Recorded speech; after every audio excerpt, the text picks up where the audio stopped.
আজ সুপ্রিম কোর্টে ডিএ মামলার রায়। সকাল 10:30টায় ডিএ মামলার রায়। সুপ্রিম কোর্টে 11 নম্বর এজলাসে মামলার রায়। সরকারি কর্মচারীদের কেন্দ্রীয় হারে ডিএ দেওয়া হবে নাকি রাজ্যের আবেদনে মান্যতা দেবে সুপ্রিম কোর্ট, সেদিকেই তাকিয়ে গোটা পশ্চিমবঙ্গের সরকারি কর্মচারীরা।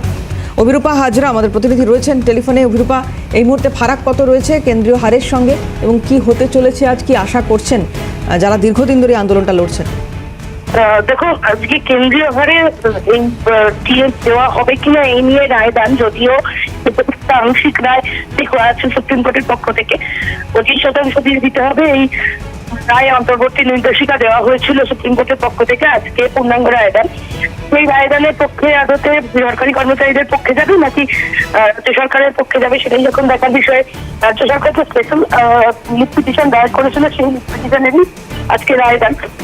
এবং সেই রায়দানে স্বাভাবিকভাবে এই আমাদের মনে রাখতে হবে যে সুপ্রিম কোর্ট কিন্তু এর আগেই কেন্দ্রীয় হারে দিয়ে দেওয়ার কথা বা নির্দেশিকা দিয়েছিল, কিন্তু সেক্ষেত্রে আবারও কলকাতা হাইকোর্ট আবারও সুপ্রিম কোর্টে গিয়েছে রাজ্য। ফলত রাজ্যের এই আবেদন আদতে গ্রহণ করবেন কিনা সুপ্রিম কোর্ট, নাকি রাজ্য সরকারি কর্মচারীদের দিয়ে দেবেন, সেটা এখন দেখার বিষয়। এবং আর কিছুক্ষণ সময়ের অপেক্ষা 10:30 11 নম্বর এজলাসে রায়দান করা হবে, তারপরই স্পষ্ট হবে বিষয়টি। ধন্যবাদ অভিরূপা। কথা বলছিলাম, অভিরূপা হাজরা ছিলেন টেলিফোনে।